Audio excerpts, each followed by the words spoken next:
네, 안녕하십니까. 박현모 교수입니다. 제가 이번 기회에 휴브리스에 대한 기존 연구를 살펴보았더니 대부분 경영학 분야에서 이루어져 있습니다. CEO들이 그런 겪었던 그 휴브리스의 어떤 영향 이런 부분을 나와 있었고요. 그 외에도 어떤 서양의 그리스 도시국가들의 그런 그 사례, 실패 사례 또는 뭐 나폴레옹이 모스크바 원정 실패 사례 등도 다뤄져 있습니다. 그런데 아직까지 조선왕조를 비롯한 역사 속에서의 그 휴브리스 사례를 찾아본 경우는 거의 없었습니다. 특히 이제 세종대왕처럼 굉장히 잘 나간 그런 임금이 어떻게 그걸 만났고 극복했는지는 처음 있는 것 같아서 그런 그 연구 공백도 함께 이번 기회에 메꿔보려는 것이 목표를 갖고 있습니다. 자, 그러면 먼저 첫 번째 주제인 세종이 돌아가고 그 200년 동안의 그런 역사 속에서 한국사 속의 휴브리스 사례를 한번 소개해 드리겠습니다. 그에 앞서서 그 휴브리스라는 그런 말에 해당하는 한자, 특히 조선왕조실록의 용어를 간단하게 좀 소개를 해드리고 싶습니다. 휴브리스에 가장 가까운 그 한자 용어는 교만할 교자입니다. 이외에도 거만할 만 또는 이제 오만할 오자 등도 있는데요. 그 아래 그 그림에 제가 소개해드린 것처럼 거만할 만자는 대개 그 눈을 아래로 내려 깔고 있는 모습입니다.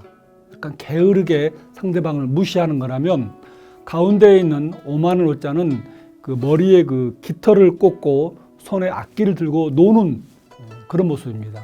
둘 다 뭐 안 좋은 의미가 있지만 우리가 휴브리스 가장 중요한 부분, 성공 후에 그런 그 실패라는 부분을 볼 때는 교만할 교자가 가장 값습니다. 이 한자를 보면 말마변의 큰 나무 교자인데요. 그러니까 사냥에 성공한 후에 아주 빼어난 말, 사냥 잘하고 뛰어난 사냥개가 우쭐대는 뜻이 들어 있습니다. 그래서 저는 이 교만할 교자를 실록에 쭉 찾아보았더니 한 1800여 건이 나와 있고요. 중종실록부터 해서 선조실록까지 그 많은 사례가 발견됐습니다. 대개 이제 그런 그 중종이나 선조실록에서는 조광조 같은 신진 사림들이 왕에게 겸손하라고 가르치는 차원에서 교자를 많이 쓰고 있고, 연산군 얘기처럼 자기 욕망을 마음껏 분출한 사례의 경우는 신하들이 역시 그걸 견제하는, 반발하면서 교만의 교자를 쓰고 있습니다. 흥미롭게도 민생과 국방 등 국가 경영이 잘된 그 태종이라든가 세종, 정조실록에는 교만할 교자가 거의 안 나옵니다. 그런 글자를 사용할 일이 그만큼 적었다는 반증이라고 생각이 됩니다.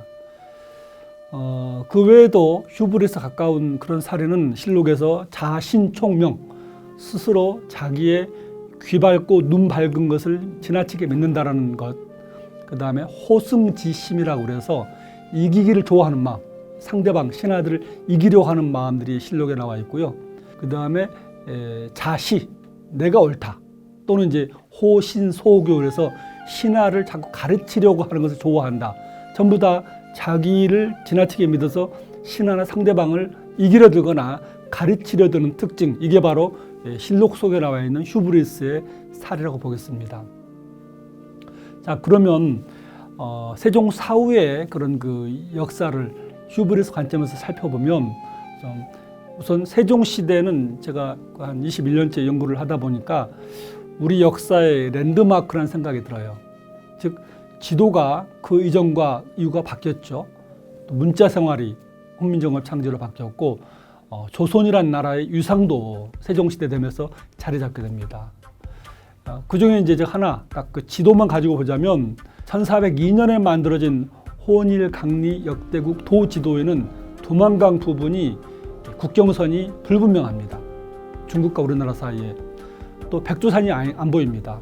반면에 1481년 세종 사후 31년 만에 그려진 지도를 보면, 팔도 총도를 보면 분명하게 압록강과 두만강이 이어지는 국경선이 선명하고 특히 백두산의 의상이 잘 드러나 있습니다.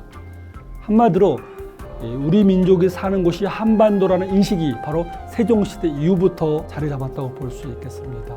세종 이후로부터 큰 우리의 새로운 전환점이 이루어지는데 세종이 왕위했던 1418년부터 50년까지 32년간의 여러 시기를 보면 여러 가지 우여곡절이 있었지만 대체로 세종 같은 그런 겸손한 왕 그리고 헌신적인 인재들이 협력하면서 소통을 잘했다라고 볼 수 있습니다.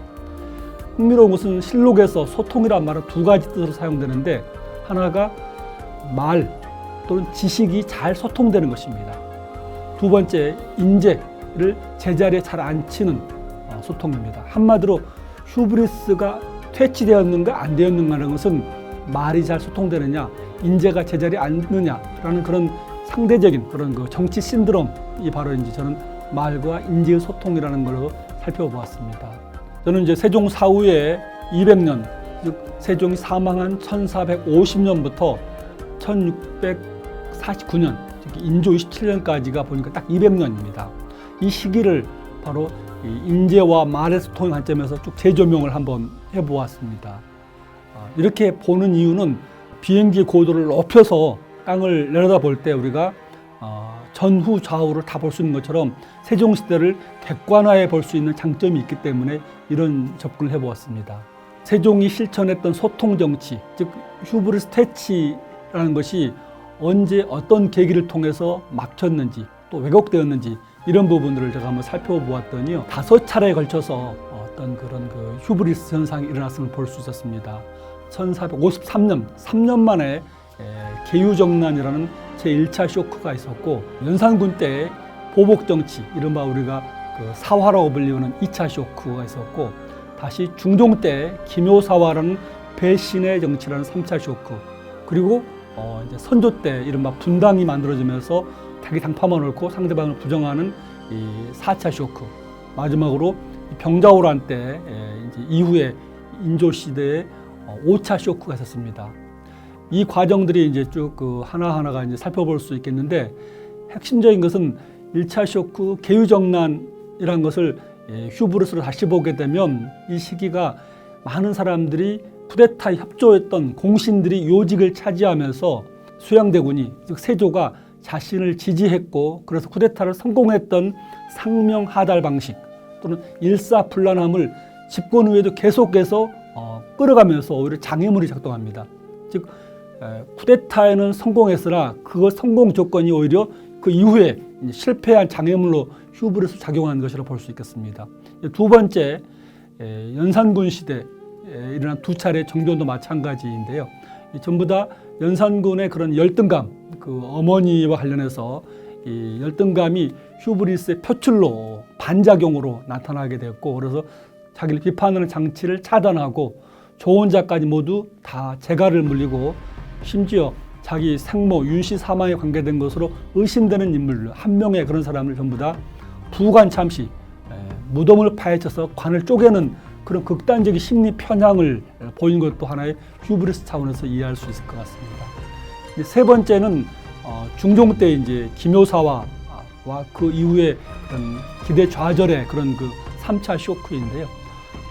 이것은 한마디로 여러 가지가 있지만 정치 자체에 대한 근본적 신뢰가 무너진 현상이라고 볼 수 있겠습니다. 이른바 기존에 있던 훈구 대신들을 구패, 적폐로 몰아세우고 자신들이 하는 것만이 개혁이고 선이라고 생각하는 선악의 이분법에 사로잡히는 휴브리스의 하는 현상이 바로 이제 이들로 하여금 겸손 또는 이제 포용이라는 정치 덕목을 놓치게 만드는 것이라고 판단합니다. 네 번째는 선조 시대의 의례분당, 즉 붕당이 발생하면서부터 이른바 유명한 당시 용어가 출로입주라고 그래서 우리 당파에 들어온 사람은 무조건 감싸고 상대 당파는 무조건 무시하고 적대시하는 이런 상황이 발생합니다. 그러다 보니까 능력 위주의 인재 쓰기는 아주 멀어졌고, 어떤 그 조광조 세력이 패몰하면서 이제 주춤하던 사는 세력이 다시 부활하면서 역시 이분법적 정치관이 지배하게 되면서 말과 인재 소통 구조가 막힌 것, 이게 바로 이제 네 번째 하나의 그 현상이었고, 마지막 다섯 번째는 인조 시대에 있었던 그런 5차 쇼크인데요.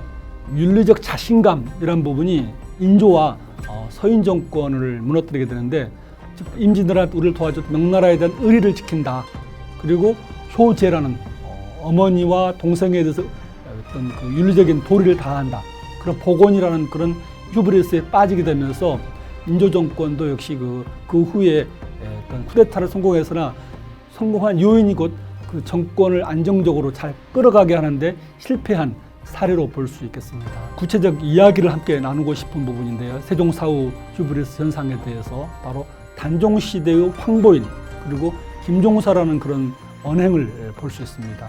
이 두 사람, 황보인과 김종서는 세종시대의 북방 경계선에 성을 쌓고 많은 그 3인 입주, 우리가 3인 정책이라고 부르는데 그 백성 이주 등 국가적으로 중요한 일을 온갖 어려움을 무릅쓰고 추진한 사람들이었습니다.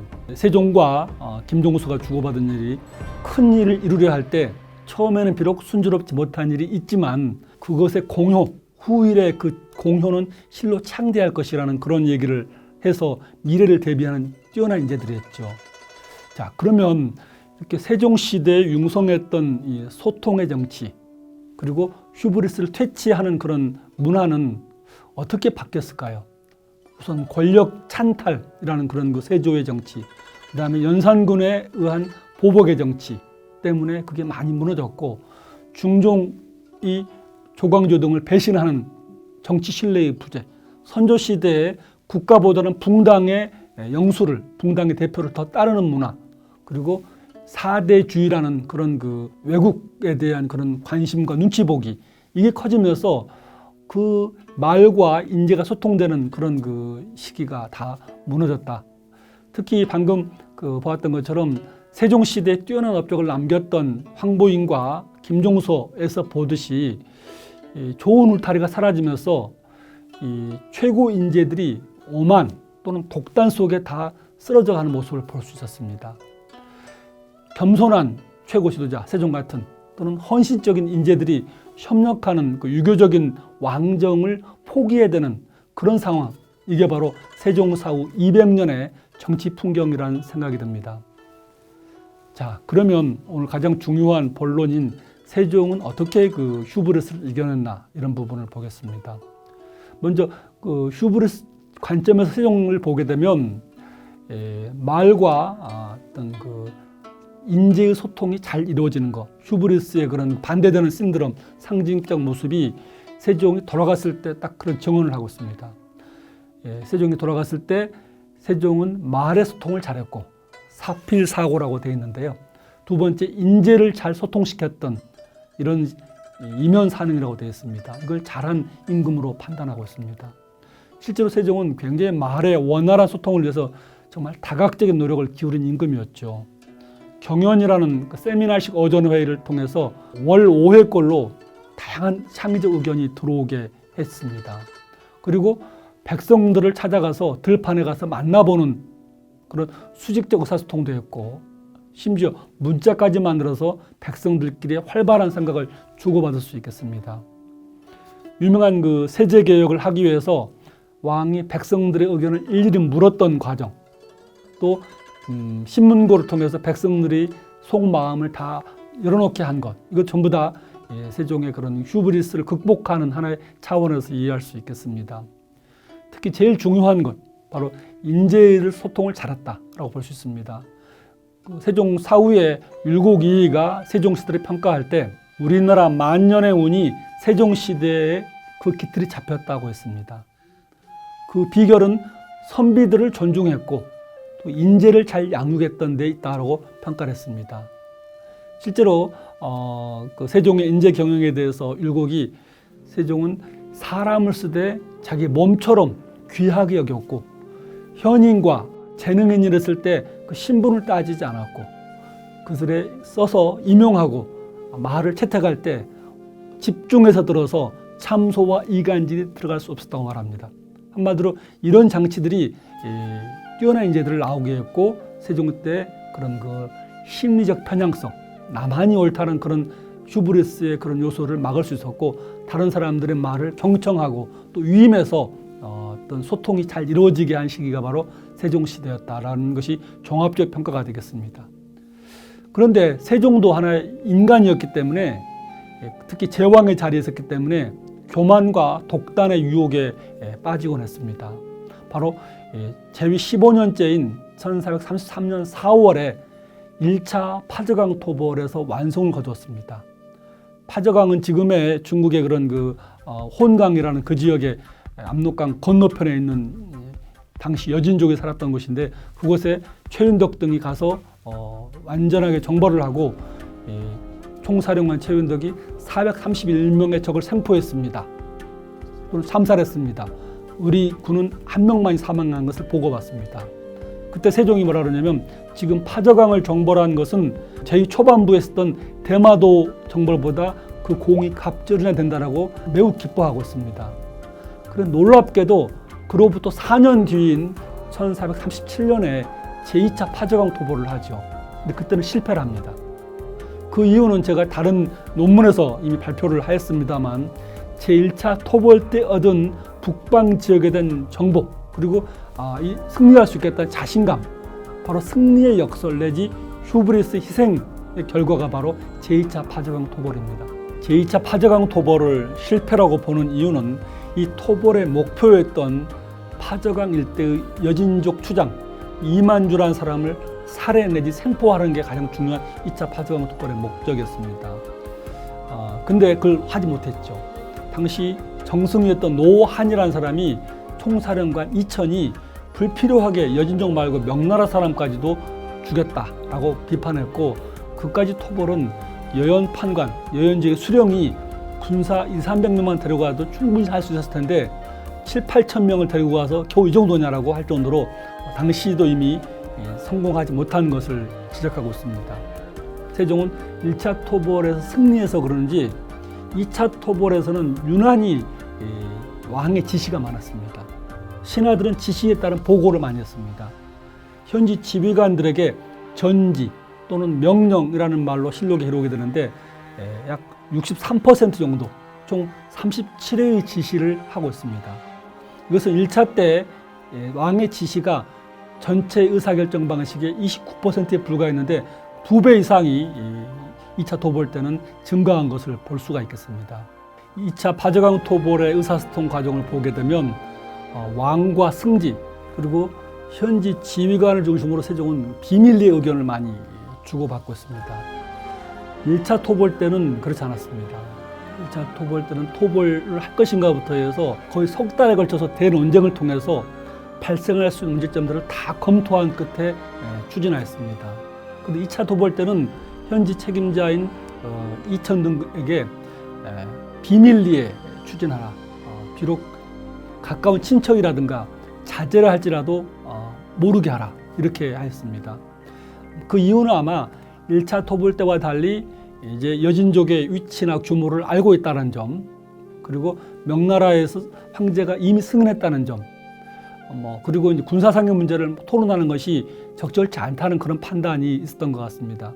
어쨌든 그 비밀리 하다 보니까 어떤 발생할 수 있는 문제점들을 다 검토하는 그런 그 과정들이 생략됐습니다.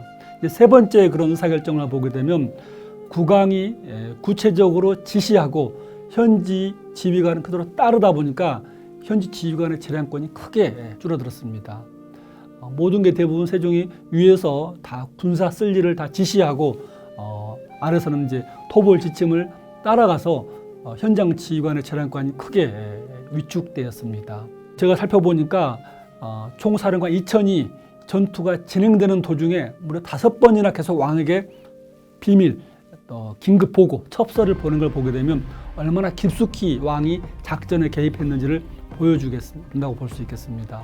결과적으로 제위 19년 9월에 평안감사가 올린 보고를 보면 이천을 총사령관으로 한 토벌군은 9월 7일부터 16일까지 열흘에 걸쳐서 7,800여 명의 군대를 끌고 가서 여진족 60여 명을 죽이거나 생포하였습니다. 역시 아군은 한 명이 사망했습니다. 결정적으로 말씀드린 것처럼 공격 목표였던 이만주를 놓치는 그런 그 실수를 보여줬습니다. 이처럼 말의 소통과 인재 소통에 뛰어났던 세종도 2차 파저강 토벌에서는 휴브리스 신드롬, 즉 실패하고 자기의 승리를 과신해서 현지 재량권을 악화시키고 한 모습을 볼 수 있습니다. 어떤 분은 세종의 경우는 1차 파저강 토벌의 성공 요인이었던 토론과 수기 그리고 재량권 유임을 2차 토벌 때는 계속하지 않아서 살리지 않아서 실패했기 때문에 그건 휴브리스 사례가 아니지 않느냐라고 할 수 있습니다. 왜냐하면 되게 휴브리스는 성공한 것을 계속하다가 실패한 것이기 때문에. 근데 제가 글의 시작 부분에서 휴브리스란 것은 과거의 성공을 바탕으로 지나친 자신감에 빠져서 독선적 태도를 보인다. 그래서 실패한다는 정의에서 보였듯이 그 핵심은 승리감에서 오는 교만과 독선에 있습니다. 그래서 저는 이 2차 파저강 토벌은 전형적인 휴브리스 사례라고 판단하고 있습니다. 2차 파저강 토벌처럼 물론 예외적으로 휴브리스에 희생된 경우도 있지만 세종은 대체로 휴브리스를 성공적으로 퇴치하였는데 계속 열린 질문을 던지고 그 질문에 대답하는 신하들에게 깊은 경청을 해서 속마음까지 열게 하고 말하게 하고, 세 번째는 그들의 의견이 나왔을 때 놓치지 않고 믿고 맡기는 그런 위임의 정치를 하였습니다. 바로 그것이 세종으로 하여금 집권 후반부에 갈수록 점점 성과를 내게 하고 독단에 빠지지 않도록 하는 그런 방법이었다고 생각을 합니다. 그런 점에서 세종 사후 200년간의 왕과 또는 재상들이 놓쳤던 것은 뭐냐? 바로 그 인재들을 구하고 인재들에게 믿고 맡기는 그런 태도를 놓친 것입니다. 세종이 했던 얘기, 누구나 한 가지씩은 잘하는 게 있다 라는 그런 마음으로 인재들에게 배우려 할 때, 또 그들에게 재량권을 맡길 때 비로소 휴브리스를 퇴치할 수 있다는 것을 오늘 세종의 사례를 통해서 살펴보았습니다. 고맙습니다.